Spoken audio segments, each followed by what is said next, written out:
Hello everybody, Mr. O here, and today we are going to do a product test on Tombow's ABT Pros. That's a kind of a mouthful there. And ABT, AB is alcohol base, and I believe the T just means tip, but it could also mean Tombow too. And this is the Pro set, which means we're going to just test out an alcohol-based marker, and we are going to compare it to Prismacolor and Copics just to see how it stands up. And as you can see, I've done an example with the markers just to try it out, some fan art, some familiar poses and stuff from the Demon Slayer show. But let's get set up. Okay, as you can see, what I did is I just printed off a couple of rectangles on drawing paper. And of course, that's going to be a little different than Bristol board. And I'll have a Bristol board to kind of demonstrate and show a little difference. As you can see, I have my scrap Bristol board where I made a mistake on a drawing, and instead of throwing away the Bristol board, I use it for overlap and testing blending on pens and markers and stuff on my artwork. And so let's get to the pens themselves. When it comes to size, they're a little longer than your average alcohol-based markers. And I'm going to assume it's the same amount of ink. I don't know. The only way to truly tell if you use it long enough. They are brush pen and chisel tip. That's probably the only disappointment that I had. I thought they were going to be a point. And I got several sets to try out, and you can buy them individually or in small packs.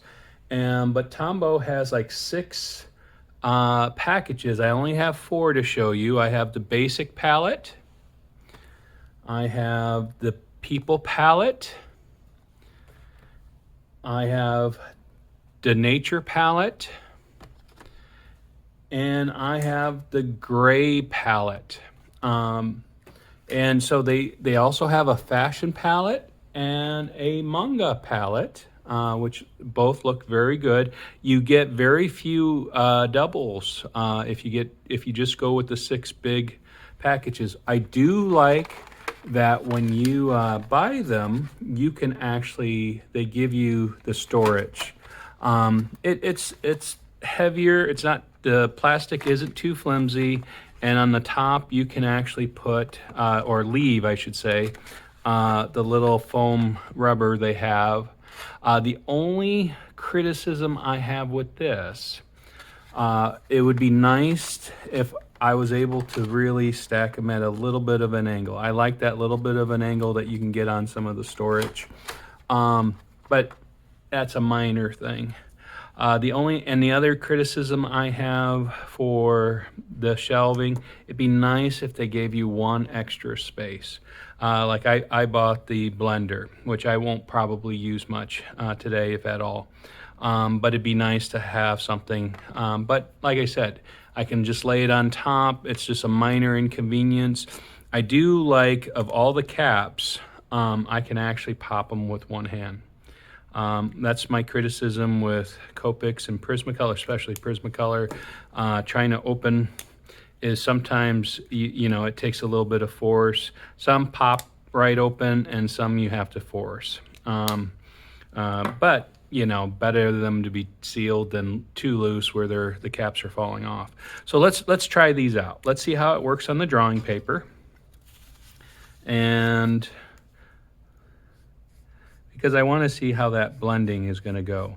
First with its own color. Now I'm using the brush side, and I just want to see how, and I'm going to kind of compare the other brush pens to it. I do notice that the longer the streak, the more there is in a fade. I did enjoy coloring with these, but of course I was drawing smaller stuff. So let's see how blending goes color on color. You'll notice that the brush part of the pen, while it looks similar size to the other pens, it just kind of comes off a little smaller. And there is a flexibility to the point. It was actually kind of nice to outline a little bit and be able to get a little thinner with the lines. Then the Prismacolor and the Copics. What I do like is initially you can actually see the purple is coming right through, and it's actually, of all of them, I find this purple to be a little nicer. As you go through, you can see you can make two different kinds of purple. I don't know if that value is coming through. I like the blending. I'm not happy in big areas, but that's probably where I can go in with a chisel tip and just kind of color more in a circular motion. And we are doing this on drawing paper. The comic book cover that I did, of course, was cardstock, which is also a little unique. And we'll see how this goes on Bristol board. I'm going to use, as you can see, it's a lot more smoother. And so let's kind of compare it to the others. And I'm going to use red because red is most likely to be streaky when I'm going to first do the brush.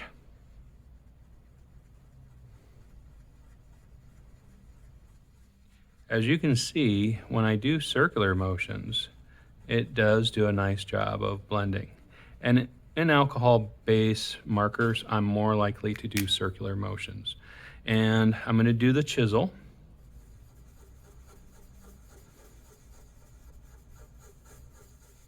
And you definitely can get a nice line from this chisel tip. I just wanted to tell you that. So let's see how the Prismacolor. And I'm just going to do the brush side because the other side is just going to be small. Now, I grabbed the poppy red. I thought, and I think I can do that. So even Mr. O makes mistakes, grabs the wrong marker, delays the demonstration. Let's see how it is with a similar red. There we go. As you can see, which is usually the case, Prismacolor red is usually darker. Which is nice because if you're somebody who doesn't mind mixing Prismacolor with Copics and stuff, having that darker red is kind of a nice medium, because when I go in with the Copics, sorry about that, you can see it's darker. It's just not as dark as Prismacolor. And that's good, and sometimes it's bad when you're trying to do value, but comparing the reds, you can see it's a much lighter red than it is with Prisma and Copics. Once again, if you don't mind mixing up, it's kind of a natural flow. When you do have a lot of variety with Copics and Prismacolors, you don't have as much with Tombow. Tombows as you can see, are nice and smooth. And what I thought I would do is and I inked it a little first. I would do just an eye, and I'll put it in time lapse, don't worry. I'm going to just do an eye with some of the flesh tones so you guys can see how that reacts.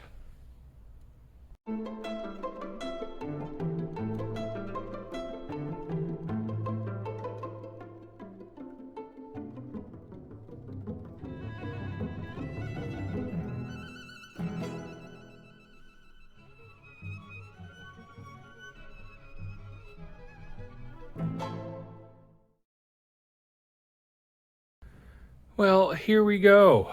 As you can see, I just did a very basic eye, and I used different greens instead of black. I always like to see how the colors blend together, and if you've been watching my videos, you'll have noticed when it comes to alcohol-based markers and even some of the digital art, I've moved away from the pupil, something I picked up watching animes and mangas. I kind of like some of that look, and I can go over with the white marker and or a white pen and put a little gleams in there, and make something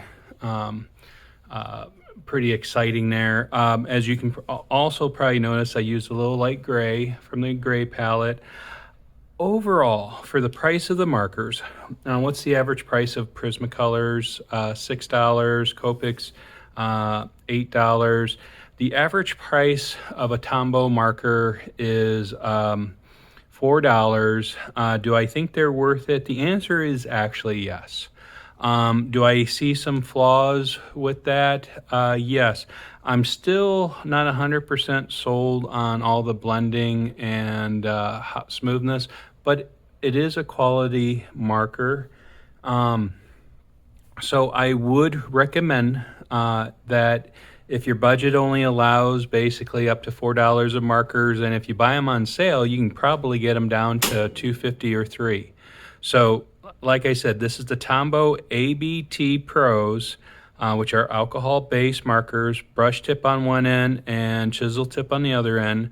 They're very worthwhile. Now, the exciting thing I have for you guys is I do have an extra set of the gray palette. And I'm going to zoom out a little bit. I don't want to go too fast and make somebody sick.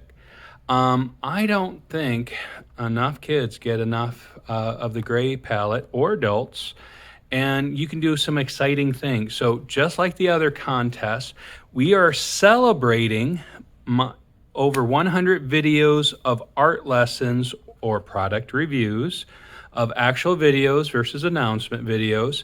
And you can put in your name either through email or comment below, but you must be a subscriber and you must like this video to be considered to win.